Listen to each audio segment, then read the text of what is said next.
Welcome to Wisdom Wednesday. I am Anel Lee, your host, bringing you raw and authentic wisdom.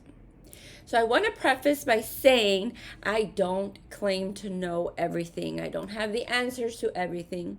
And the wisdom that I do share are tips, techniques, and strategies that I have personally implemented in my life and have changed my life drastically. And my hope for you is that you too implement the wisdom that I give you and it changes your life for the better. Today I'm going to be discussing feelings of invalidation. I'm going to share with you all why I decided to talk about this topic and how that may show up in your life. Then next week I'm going to be talking about where those feelings of invalidation stem from.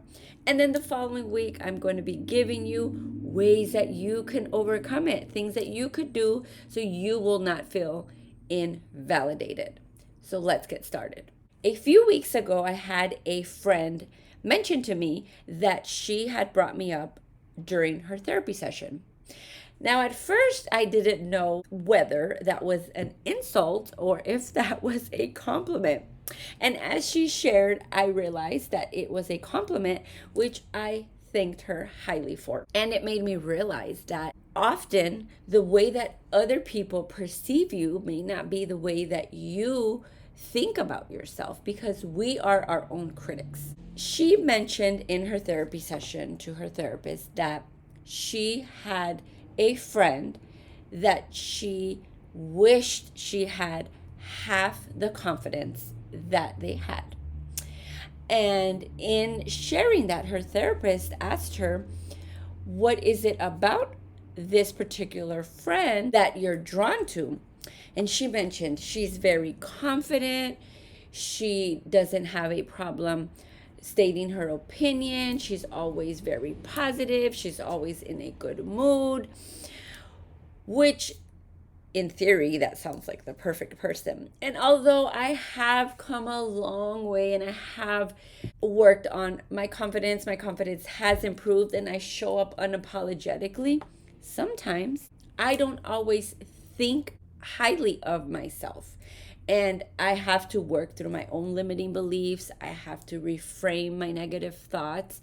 And I have to push past these unhelpful thoughts. This confidence, this showing up unapologetically, this showing up boldly, speaking my mind, and taking up spaces where normally women don't take up spaces, I wasn't always like this.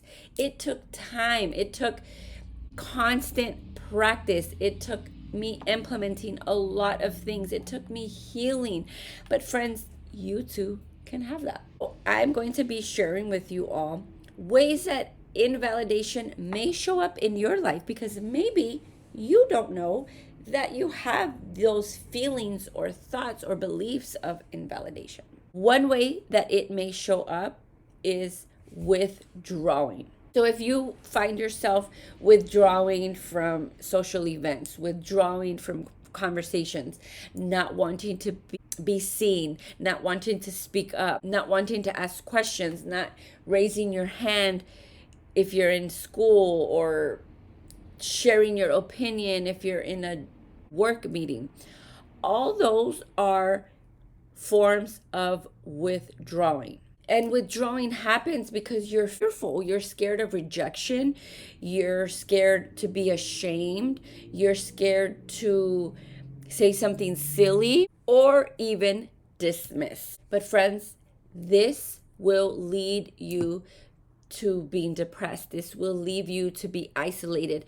This will also lead you to not welcoming the right people in your life. But I won't get too much into that. Number 2, feeling invalidated may have you feeling emotionally sensitive. If someone says something to you, you feel attacked. If someone says something about you, you feel insignificant. You get hurt very easily. Or you may also get very angry. You find yourself feeling resentful. And you may become very defensive, easily hurt, or you're quick to anger when you feel when you have this perceived notion that you've been dismissed. Third, you may feel self-doubt. You are constantly questioning yourself, questioning your worth, questioning your abilities, questioning your emotion, questioning your experiences. Possibly you have low self-esteem, which all this will cause you lack of confidence. It will have you being hesitant in making decisions, and you will also have difficulty asserting yourself in situations. Number 4, you're constantly seeking external validation. Ooh, this one is good because I remember that was me. I was constantly seeking for words of affirmation. And look, that may also be your love language, but if you're constantly needing that approval, that external validation from others to determine your self-worth, then you're more than likely suffering feelings of invalidation. And that could lead you to people pleasing, could lead you to excessive needs of reassurance or a strong reliance on other people's opinions to determine your worth and your identity. So, friends, if you have any of these 4 things, if you're withdrawing, if you're emotionally sensitive, if you have self-doubt, or if you're constantly needing external validation, then more than likely you are operating from feelings of invalidation. And friends, that is not healthy, and it could affect your mental health, could affect your social life. It could also affect your self-perception. So make sure that you follow next week so you could learn where they stem from. If you found this video helpful, please share it with somebody. Make sure you like and subscribe so you could get notified when I post new videos. I will see you all next week.